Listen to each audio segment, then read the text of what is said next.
2020, what a year it's been. And as we close off this year, I just want to give us a year in review. Remember some of the highlights of this year and look back and see, wow, a lot has happened this year, a lot of change. We began the year of our church with core development, Sunday evening classes, and this year we focused in on our mission, looking in at what God has for us as a church. Now we know that we're all about knowing Christ and making him known, and in order to do that, over the last few years we've spent a considerable amount of time talking with many of you, and we've boiled it down to a few things. Mostly, in order to know Christ and make him known, we want gospel transformation in all of life. Our hearts being changed, gospel transformation in all of life. And so our core development looked at the mission, what we're into, and what we're all about as a church. We started getting some very specific plans for discipleship and leadership development, and kids and families and outreach. But plans, of course, began to change. I remember back in the beginning of the year, I was visiting the different gospel communities. I went to one group and they all started joking around, doing this elbow pump thing. No more shaking hands. There's this new virus out there. We need to be careful. And I'm thinking, oh, great. What's this? Oh, well, it doesn't matter. It's going to pass. Don't worry about it. We can pump elbows. Within a few weeks, everything changed. Who knew that we'd be closing the doors to the church? We'd be going online. We'd be meeting in smaller groups and homes and completely changing everything. But with that, it was nice to have the guiding principle of we're all about knowing Christ and making him known. In order to do that, we want gospel transformation in all of life. So the plans that we had in place, they all changed. But the heartbeat of who we are continued on to be the same. And that's the beauty of the gospel, isn't it? The goal remains the same. Doesn't matter what era of history you're living in, what corner of the world you're in, whether there's a pandemic and restrictions or not, it's all the same. And so as we closed the doors, we were learning to open wide our hearts to one another and the world around us. We started off with the ABCs. A couple of times a week, sending out a video reminding us, A, acknowledge God every day. B, believers, connect with them. Phone to believers, start meeting with them, and that morphed throughout the year, but the heartbeat of caring for one another. And C, community, sharing love to the community around us, praying for them and serving them. Then, of course, we began our doorstep stories. And that was special, wasn't it? Seeing so many of you in your homes, just sharing what you're up to, what you're thinking about. Our videos, we're not the most professional in the world, but our goal has never been to be professional, but to be personal. We invested some money in some equipment, and we've been learning how to make our videos so that the sound and the quality is there. But the goal, we aren't putting on big performances and hiring tech crews and going all out in the production company, but rather we want to remain personal. And I love the doorstep stories and seeing and hearing so many of you. And I look forward to many of those to come. So be brave and step out and let us know that you want to be part of a doorstep story as well. And then our Sunday times of worship together. Bit by bit, we began incorporating different elements with some more music, and we began outdoors. And I've loved having these outdoor sermons. It's been a great time just exploring our valley, exploring our island, seeing different places in which we could preach. But we can't replace being together, right? And so as much fun as it is for me to be on Mount Washington and looking at the views, I'm not with you. And that hurts, and we look forward to the times when we are together. But of course, we make the most of it. And these outdoor sermons have been some fun. We always kept you guessing. Where are we going to be next? What kind of adventure are we going to go on? And for a little bit, I started to debate. Should I really be doing all of this? Because sometimes it's like, oh, where's our crazy pastor going to show up next? Or I don't want to be the location. I want to be the heart of the message, to look at the gospel transformation that's happening in our life. But as emails came in, you'd talk to me and you'd say, oh, I love the location you were at. And the point you made in your message touched my heart, made me cry, inspired me to love, carried me on to hope. And I thought, well, we can enjoy the great outdoor locations as long as the focus is on God's word and his message. And so we've had a lot of wonderful places to be and some fun moments in that. Do you remember the one, the guy walked behind me and I said, hey, any thoughts for our church? And he says, keep it real, dude. And that seemed to be more impactful than a lot of my messages.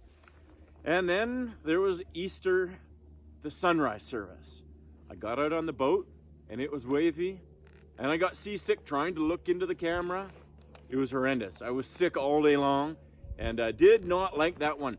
I wish I kept a blooper reel.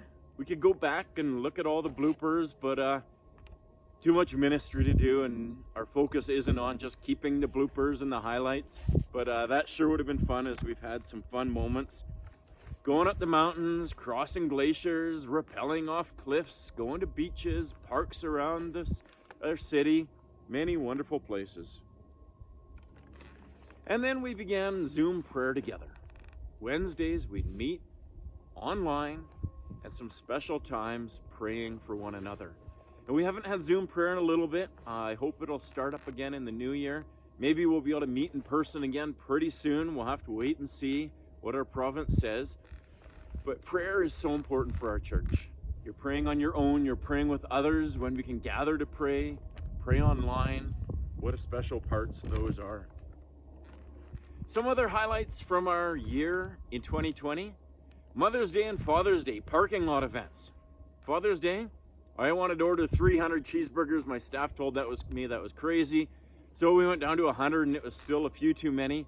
But fun drinking Dad's root beer and having cheeseburgers and being Mother's Day, Father's Day parking lot events. We had a parking lot event for some of the weddings that were happening to bless the people in our church who were getting married for a wedding shower. Lots of communication happened this year.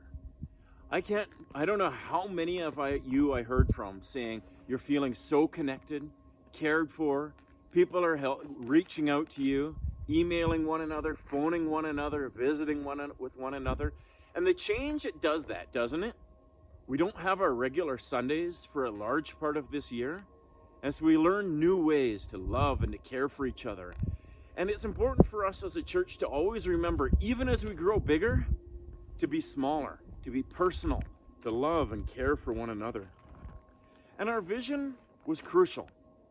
We started the last few years remembering one of the main values of our church is ministering to kids and their families. And so even with COVID and the pandemic, we realized we must keep reaching out to the families and the children. And so we planned our summer day camp. We moved it all outdoors. We went to different locations and didn't have near as many kids as we've had in years gone by, but some wonderful, special moments together. Going to Kai Bay, walking along the Puntledge River, being at different locations, just walking with the kids and getting to know them. We ran it 2 weeks in a row in order to bring more kids along. And our church has always valued ministry to kids and their families. And so it was great. Josh led us through the spring, and now he's working at a church in Victoria. And since that time, we've hired Josiah to be our youth pastor. He was introduced well, had a great window of time in the summer and into the fall where he could meet with the youth and many great youth activities. And so our junior high has been growing like crazy this year. Our senior high has been meeting young adults, has been thriving, and many wonderful times there. And we like to bug Josiah because his first week at work, his office flooded. The pipes in his office burst, flooded half the church. And so we blame it on him because everybody needs to blame something on somebody, right? And he takes it in good stride.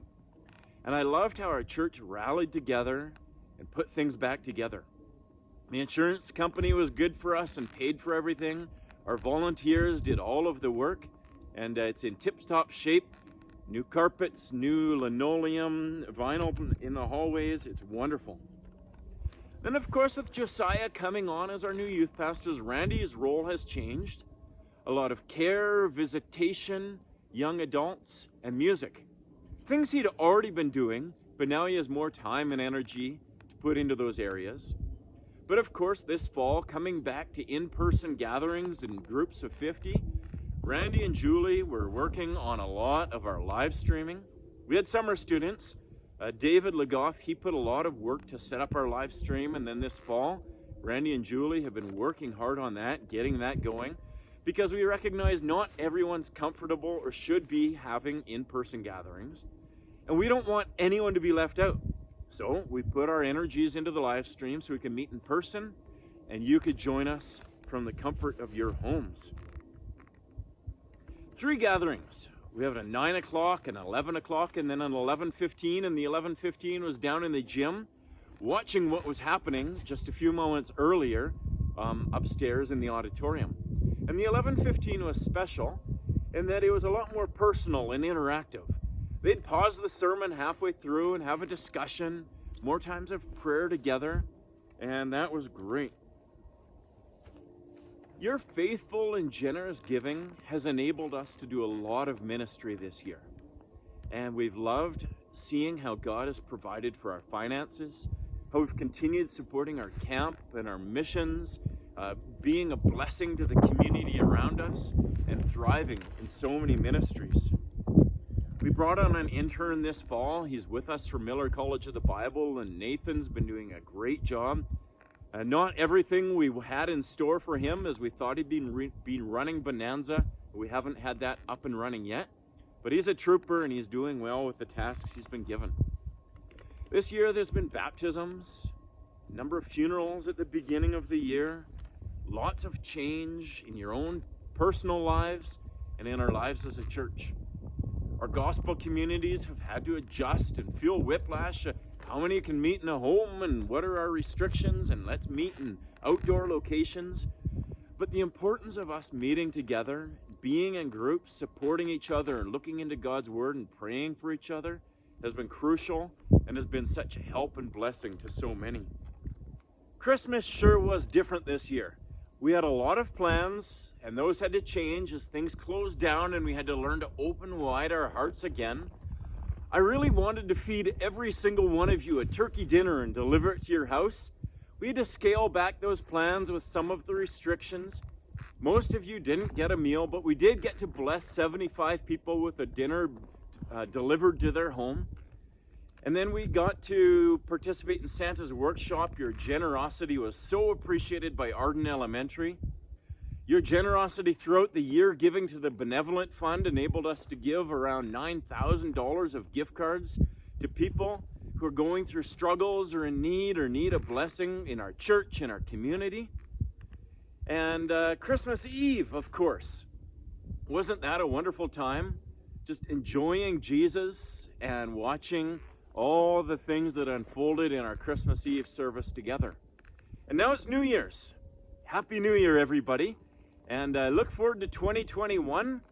Who knows what's in store? A lot can change in a year, can it? And so we know that we want gospel transformation in all of life. Our hearts to be changed and transformed by the gospel. Your heart, all of life, in your own life, in your family, in our church family, in our community. We want gospel transformation in all of life, and we look forward to that. So thanks for sticking together as a church, loving one another, knowing Christ and making him known, and Happy New Year, everybody.